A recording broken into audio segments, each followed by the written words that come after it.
चार लड़ियां वहां पर ठीक से लगाने अरे ये क्या कर रहे हो? डबल ड्यूटी कर रहा हूँ। इकलौती बहन की शादी है, आज मैं फूल भी लगाऊंगा, कुर्सियां भी बिछाऊंगा, हर काम करूंगा मैं। लो पहले ये फोन लो बेटा। इस तरह ठीक से देखना। हेलो, इंस्पेक्टर सिद्धांत हियर। इंस्पेक्टर साहब, एक ट्रक पर देशी शराब लोड है, वो पूना की तरफ जा रही है। उस ट्रक का नंबर है MTT 7611।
मैं बता दूं, मैं आनंद बाबू के यहाँ काम करता हूँ।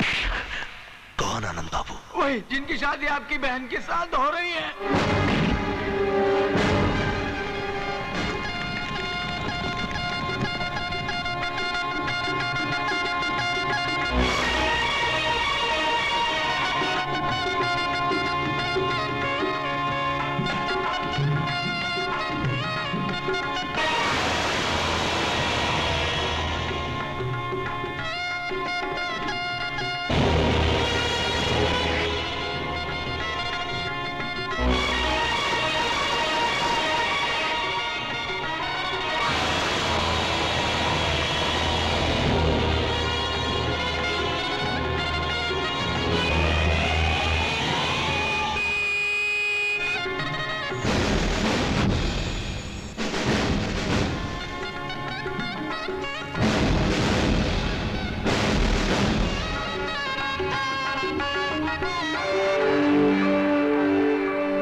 सुखी रहो बेटा। बेईमान, तेरी ये हिम्मत!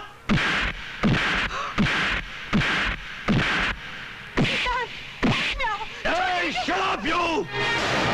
बीच में कोई बोलना नहीं। साले कुत्ते! मुजरिम चाहे मेरा बाप हो, मेरी माँ हो, मेरा भाई हो या मेरी बहन, मैं छोड़ूंगा नहीं उसको।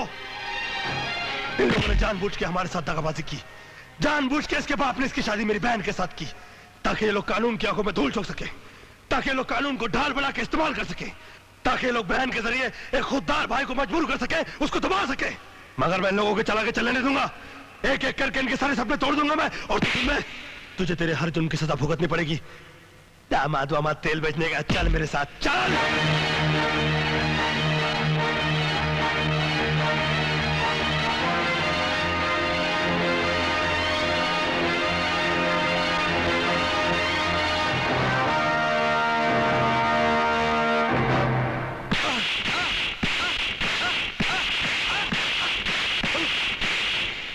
कमला ट्रांसपोर्ट का मालिक तू ही है ना? हाँ। उसमें तेरा ही माल जा रहा था ना? हाँ हाँ।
मुझे माफ कर दो। जब मुझे पता चला कि मेरी बहन की शादी एक मुजरिम से होने जा रही है, तो मैं पागल हो गया। और जब मैं मंडप पहुंचकर शादी रोक नहीं पाया, तो मुझे गुस्से का दौरा सा पड़ गया। इसीलिए बहुत सख्ती से मैं तुम्हें कुछ कह गया। आयमा, तुम हमेशा से मुझे माफ करती आई हो। एक बार और माफ कर दो।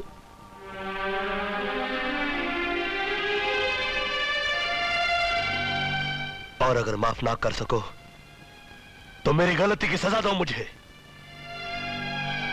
मगर इस तरह खामोश खड़ी मत रहो।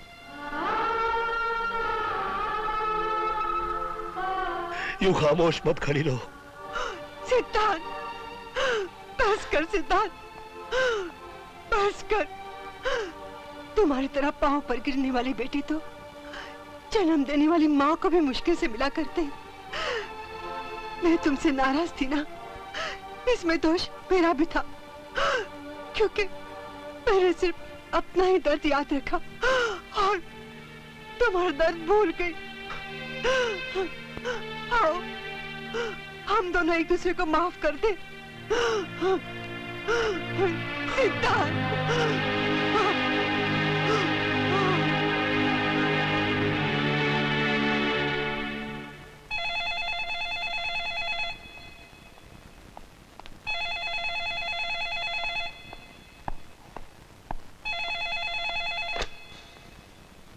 क्यों मिस्टर सिद्धांत, आज तुमने चिरागों को जलाते जलाते अपनी भी उंगलियां जला ली ना? अरे बेवकूफ इंसान, तुमने इतना भी नहीं सोचा। जिस शख्स के पास सैकड़ों ट्रक हो, उसके पास इतना वक्त कहां कि वो चेक कराता फिरे कि कौन से ट्रक में कौन सा माल जा रहा है। दरअसल मेरे ही इशारे पर तुम्हारे जीजे के ट्रक में देसी शराब लोड करवा दी गई थी, और फिर उसके बाद मैंने बड़े इत्मीनान के साथ, प्यार के साथ तुम्हें खबर करवा दी। दूसरी खुशखबरी यह है कि मैंने जमानत देकर तुम्हारे जीजे को रिहा करा दिया है।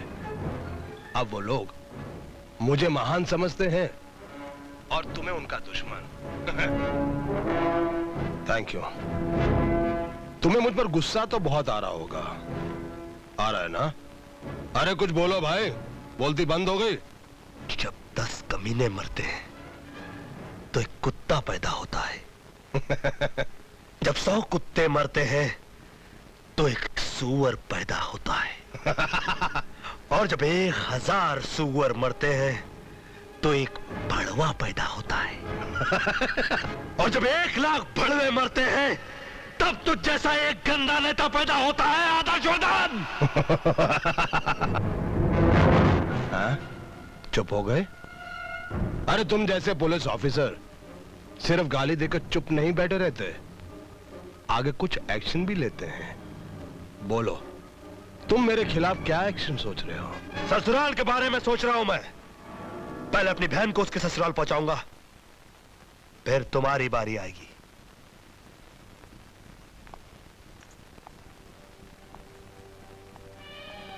मैं जानता हूं तुम यहां किस लिए आए हो।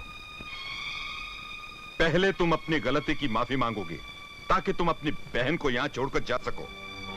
ये याद रखो, ये मामला इतनी आसानी से तय नहीं होगा इंस्पेक्टर। एक इंस्पेक्टर को अपने फर्ज के लिए जो कुछ करना था वो तो कर गुजरा। अब एक भाई को अपनी बहन के लिए जो कुछ भी करना पड़े वो भी करूंगा। तुमको मेरे बेटे से माफी मांगनी होगी। मांग लूंगा। सिर्फ हाथ जोड़कर नहीं, पांव पर गिरकर माफी मांगनी होगी। वो भी करूंगा। ठहरो, तुमने सरेआम मेरे बेटे की और हमारी बेइज्जती की है, इसलिए तुम भी सरेआम माफी मांगोगे। पिताजी चुप रहो। मैं इतनी जल्दी बारातियों को तो बुला नहीं सकता, अपने घर के नौकरों को बुला लेता हूं। रामू, मुखिया, सुखिया, तुम्हें मेरे नौकरों के सामने इसके पांव पे सर रखकर माफी मांगनी होगी। बोलो, तैयार हो?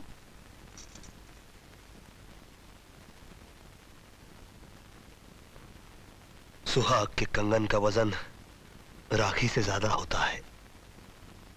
मैं तैयार हूं। नहीं, ये तैयार नहीं है।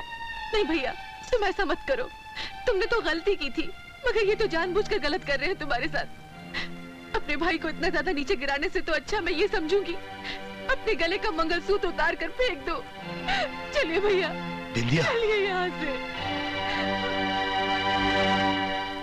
चीयर्स। बताइए, मुझे किस लिए याद किया? तुम इंस्पेक्टर सिद्धांत को नौकरी से निकाल दो। मुझे सुबह तक ये न्यूज़ चाहिए कि सिद्धांत को नौकरी से निकाल दिया गया है। सॉरी सर, मैं वो तोता नहीं जो ज्योतिषी के इशारे पर किसी के नाम की पर्ची निकालने के लिए बाहर आता है और फिर अपने पिंजरे में चला जाता है। मुझे इजाजत दीजिए। लगता है इस तोते ने ईमानदारी के दाने कुछ ज्यादा ही खा लिए हैं। भाभी को लड़का हुआ है। भैया मुबारक हो, आप बाप बन गए हैं। बिंदिया, कांग्रेचुलेशन बेटा, मुबारक हो sir. Thank you sir. Mubarak thank you, thank you. सिद्धांत आओ बेटा।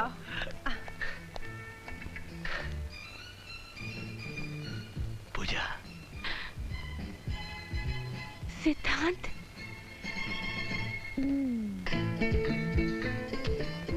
भैया हाँ, हमारा मुन्ना प्यारा है ना? हाँ, अरे ये तो लाखों करोड़ों में एक है। ला बेटी, चल इसे काजल लगा ले। हाँ, आई आया माँ। अरे मेरे अरे मेरे राजा। सिद्धांत, हाँ। सिद्धांत, उसकी आंखें कैसी हैं? काश मैं अपने बच्चे को देख पाती। बताओ ना सिद्धांत, मैं कभी अपने बच्चे को देख पाऊंगी या नहीं? पूजा, बताओ ना, मैं कभी उसे देख पूजा। पाऊंगी या नहीं? बताओ ना सिद्धांत, बताओ मुझे। बहुत जल्द देख पाओगी। आई स्पेशलिस्ट डॉक्टर भटनागर ने इनकी आंखों का टेस्ट लिया था और उनका कहना है कि अगले महीने इनकी आंखों का ऑपरेशन हो सकता है।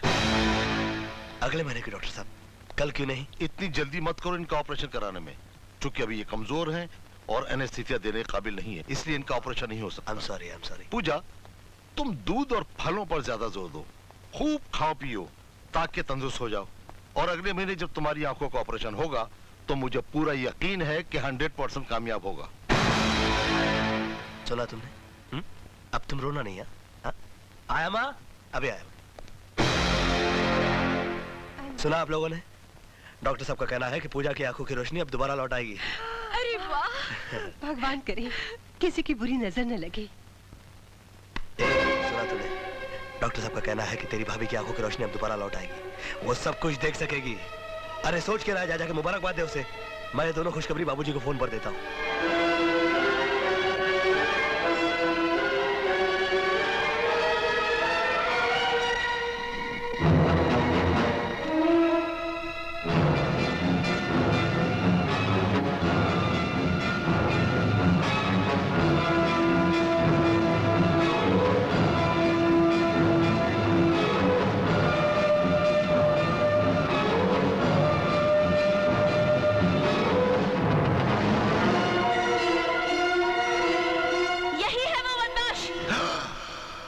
के लिए माफी नहीं दी जाती, उसके लिए सजा दी जाती है। अब क्या होगा? अगर वो अंधी देखने लगी तो मैं बेमौत मारा जाऊंगा और हम सब पकड़े जाएंगे। हम तो अपने लिए रास्ता निकाल ही लेंगे। मर जाएगा बेचारा ये। तुम ठीक कहते हो बाबूजान, मैं सचमुच मारा जाऊंगा। तुमको इस मुसीबत से बचाने के लिए सिर्फ एक ही दवा बाकी है। क्या? जहर। तुम अपनी भाभी को जहर पिला दो। ये काम मैं कर सकता हूँ। दूध, वो रोज दूध पीती है ना, उसके दूध में मैं जहर मिला दूंगा। अरे अंधी तो है ही, मुझे देख भी नहीं पाएगी। उसके दूध में मैं जहर मिला दूंगा। लेकिन मेरी बहन हमेशा उसके साथ रहती है। फिर तो मैं जहर नहीं दे पाऊंगा। मेरी बहन के होते ये काम नहीं कर पाऊंगा मैं। डोंट वरी, दूध में पड़ी मक्खी को भी हम निकलवा देंगे। मिस्टर गोवर्धन। हाँ जी। अगर आप लोग जरा सा भी मेरा एहसान मानते हैं तो मेरी एक बात मान लें। जी कहिए। आप लोग सीधा शास्त्री जी के घर जाएं और उनसे कहें कि जो कुछ हुआ है उसे भूल जाएं। शास्त्री जी, आज हम अपनी बहू को घर ले जाने आए हैं। अगर किसी दबाव या मजबूरी के बिना अपनी इच्छा से आए हैं तो मुझे कोई एतराज नहीं।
गोपाल,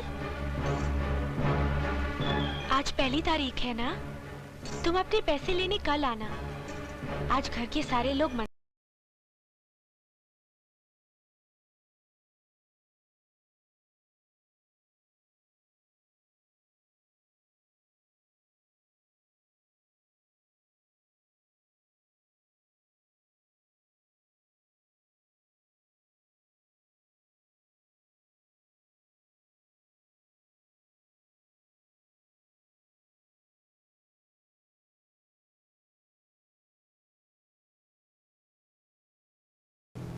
जब मैं आपके घर पे जा रहा था तो किसी ने पीछे से मेरे सर पर ऐसा वार किया कि मैं बेहोश हो गया। और जब मुझे होश आया तो वहां कोई भी नहीं था। दूध की थैली भी गायब थी।